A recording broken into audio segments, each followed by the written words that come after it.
The build-up before the game, understandable. It's about the guy that's a 6-time Super Bowl champion. You had Chapel Hill royalty in the building. And the first drive couldn't have gone any better. Gio Lopez, Jordan Shipp, talented wide receiver. You saw Michael Jordan, Randy Moss, Roy Williams, Mia Hamm, Lawrence Taylor, and go Carolina.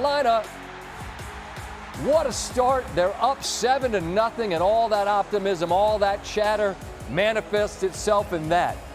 And then it all went terribly wrong if you're rooting for the home team, because Josh Hoover and this TCU squad, they're a 9-win team last year. They've got continuity where the Tar Heels have a bunch of new guys. That's Jordan Dwyer, and it's 7-7. Now a pick six, it's Bud Clark. And TCU builds the lead. It's 20-7. And Kirk Herbstreit was just getting finished in saying that this was a big drive for the Carolina defense when Kevorian Barnes, show him your taillights. Hypnotoad is going crazy. The Frogs are rolling. It's 34-7. Now Lopez gets blasted by Jonathan Bax. Devin Deal's got it. The Frog defense has outscored the Heels, and it's a 48-14 final. If you want to let Pete handle this, you got time for your boy Van Pelt. You good for?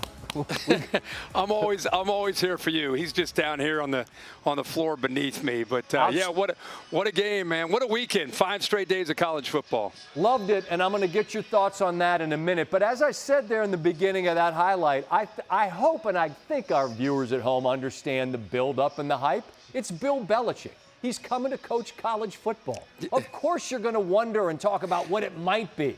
And this TCU team, look, we heard Sonny say they felt disrespected. They played that way tonight, didn't they? That Frog team played with an edge, and they played with the experience that they brought to town.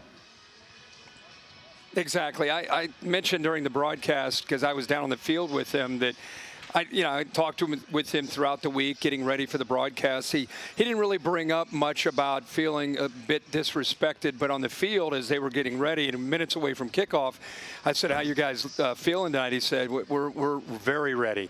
He said, "We feel slighted, we feel disrespected."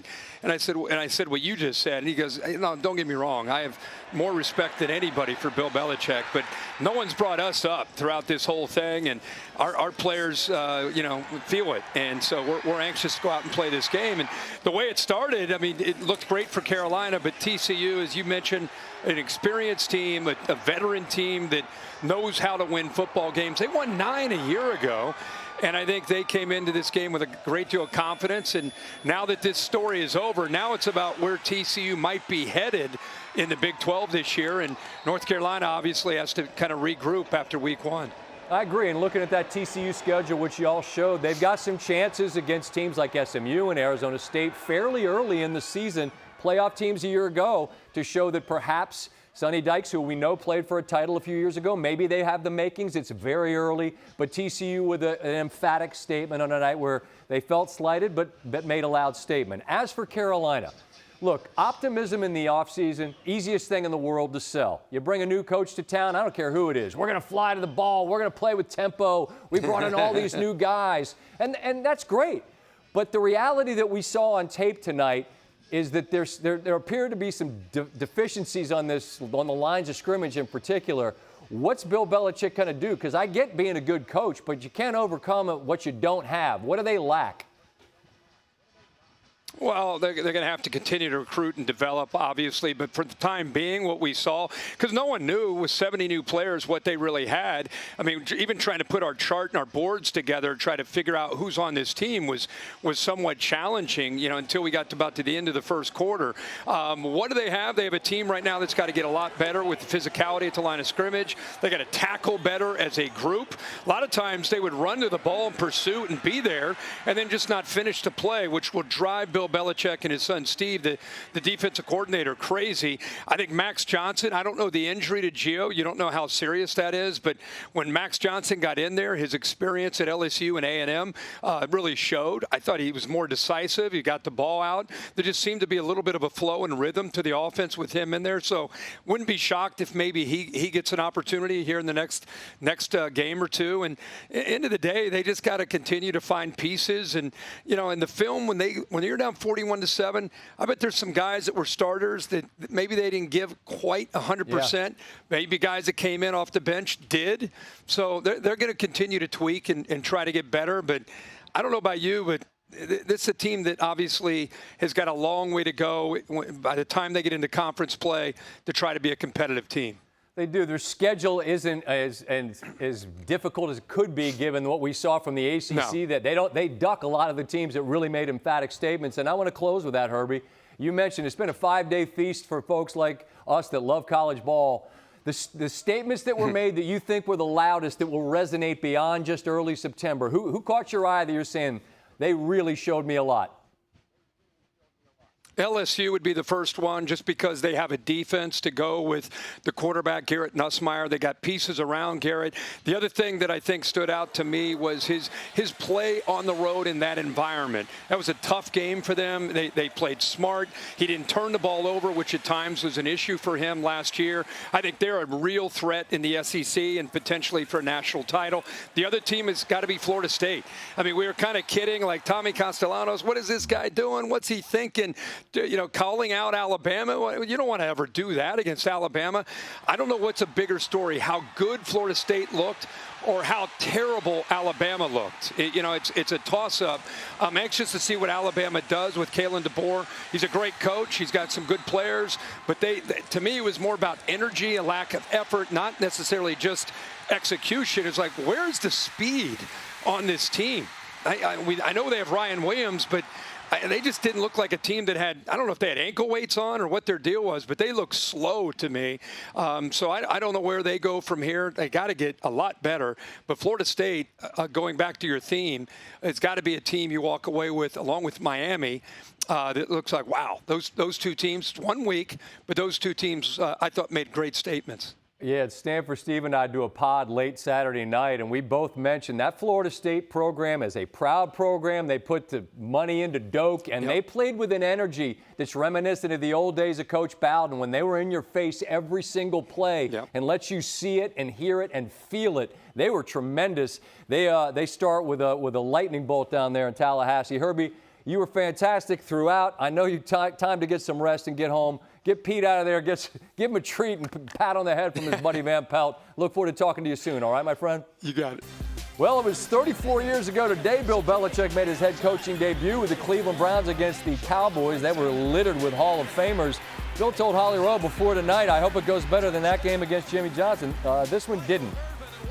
9 years and one infamously short tenure with the Jets. Later, Belichick made his debut with the Patriots against Tony Dungy's Buccaneers. Tampa Bay would win 21-16. New England finished that year 5-11.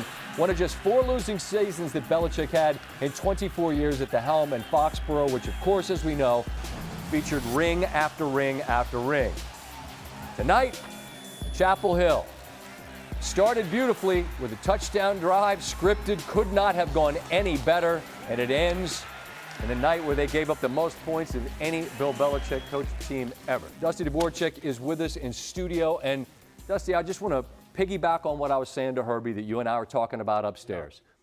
The pregame show's supposed to be about Belichick. Has to be. We're supposed to go overboard because Bill Belichick is Bill Belichick, and he's coaching in college, and they've gone out and brought in all these people. And that is the story you sell. And then there's the reality. When you put 60 on the clock, and then you put it on tape.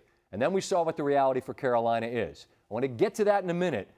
I want to give TCU their love because this is a 9-win team. And when the game was close early and they grabbed the victory, what is it that they did that put this one to bed in a big way? Well, they bounced back. UNC went right down and scored, and then obviously TCU answered, and they came back. But the pivotal moment in this, to me, was the pick six by Bud Clark. It's a 10-7 ball game, right? You know, North Carolina just got a huge stop, and all of a sudden now they've got the football. It's a 3-point game. Let's take a look at what happens. Man-to-man coverage here on the outside.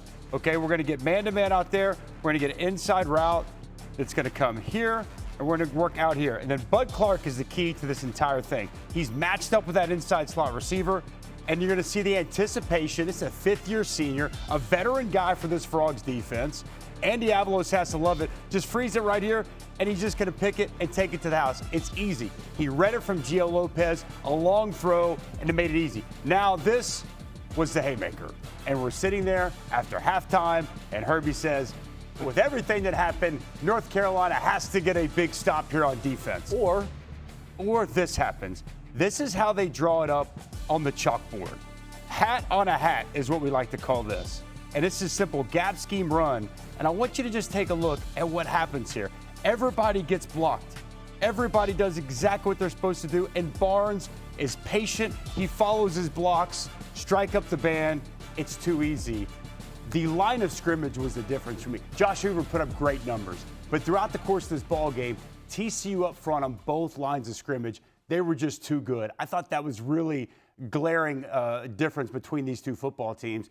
And TCU is a good team. They've got a veteran quarterback. They've got veterans on defense. Sonny Dykes knows how to win. And in this Big 12, where we don't know exactly what's going to happen, they are very much a player and very alive to make some noise here in the Big 12. I love that league just because I feel like there's real interesting teams. Like Arizona State came from somewhat out of nowhere last year. I feel like Utah made a loud statement. There's some teams that aren't going to go away out there. I feel like that, TCU, I don't know if they're really good and Carolina stinks. Could be a little bit of both. But when Carolina goes out in the offseason and gets Bill Belichick, that's the headline.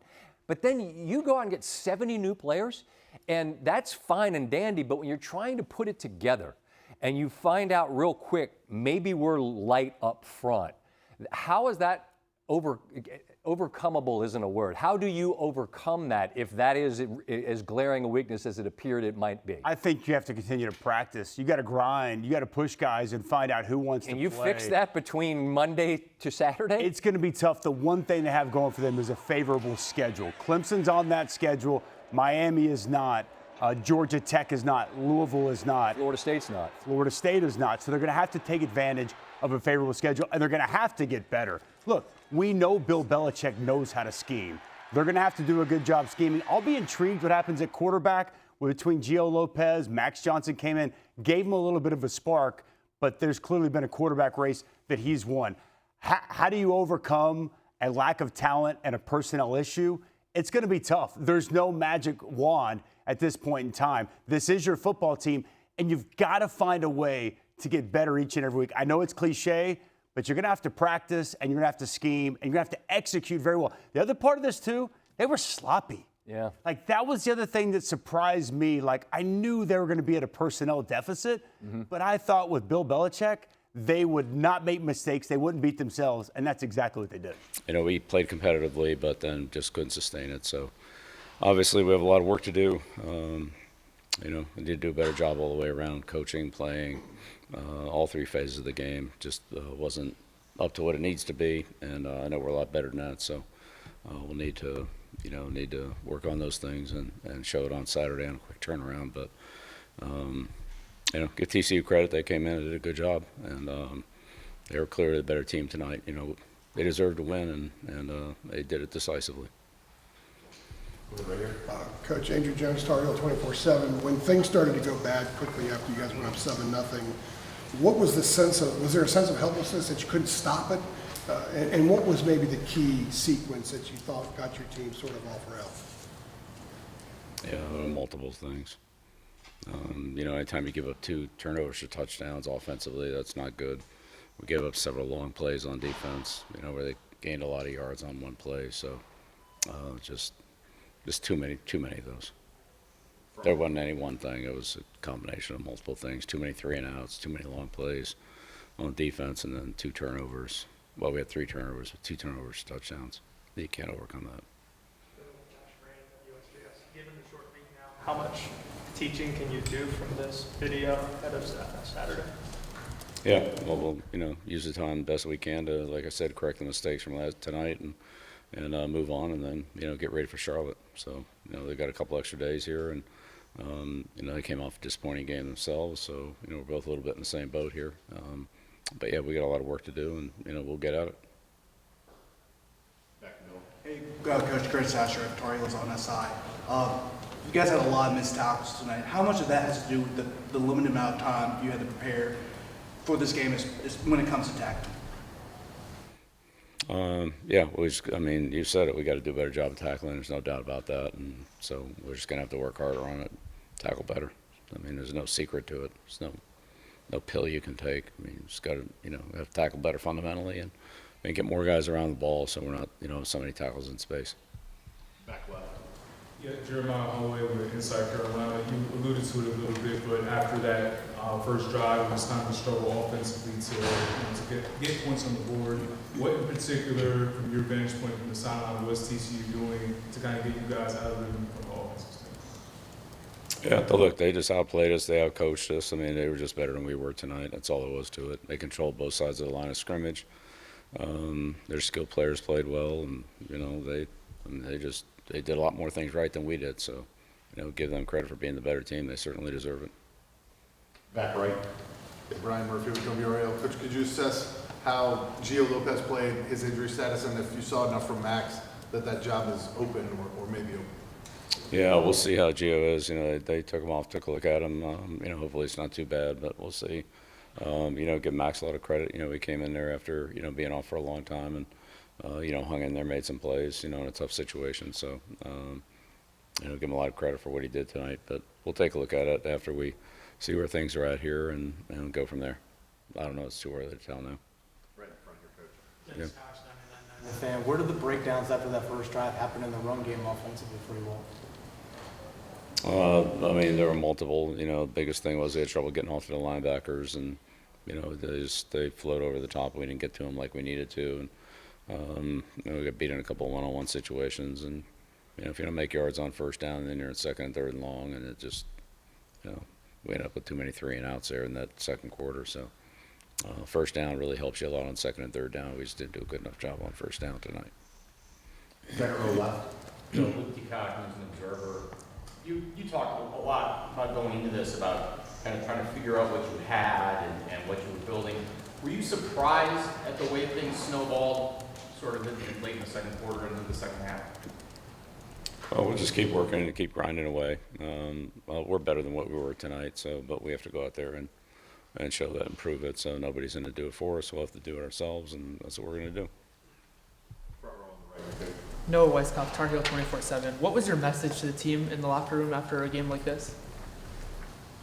Yeah, I usually keep my comments to the team private between myself and the team. But obviously we have a lot of work to do, and we need to get to it. And that's the long and short of it. On the right here. Yeah, Aaron Beard to the AP. We saw you on the field before the game, walking around, watching your team, watching TCU. It's obviously a great environment. I'm curious for what you envisioned of a college game, what this experience was like coming out and participating in that. Yeah, it was a great environment tonight. Fans were awesome. It's great energy in the stadium. We just didn't do enough to keep it going. We got to play better for the energy to be sustainable.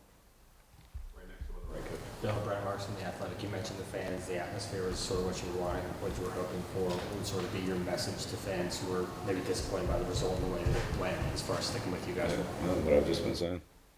We're going back to work, and we're going to get better. On the left. Aiden Jensen, Tar Heels Wire. Bill said, alluding to the earlier question, short week preparing for Charlotte. What are some of the top things or the top thing you want to see from your guys in practice this week to prepare for another opponent in such a quick time frame?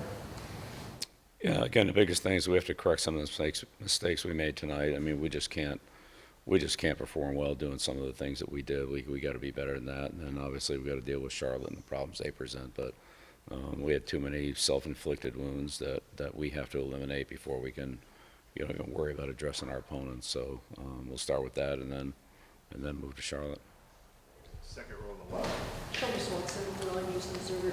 Coach, obviously some injuries with the offensive line. To what extent do you feel like that was an issue for you all tonight? Well, I mean, every injury is an opportunity. So, if somebody's out, then somebody else is in. They have an opportunity, and so we'll work with those players and work for them to get better. I think we have enough players that we just have to perform better as a unit. Coach better, play better, work better on our fundamentals. There's no shortcut to it. We just got to work harder and do a better job. That's all there is to it. Last one right here in the front row. Clarity's sake on the quarterbacks. If Gio's available Saturday, is he going to start for you guys? Well, let's see where he's at. I don't know. It's a short week. We'll see. I don't know what his availability is right now. You want this, you got that. No way, watch him walk right past you. Run fast while you have the chance. Don't speak, let him look right at you.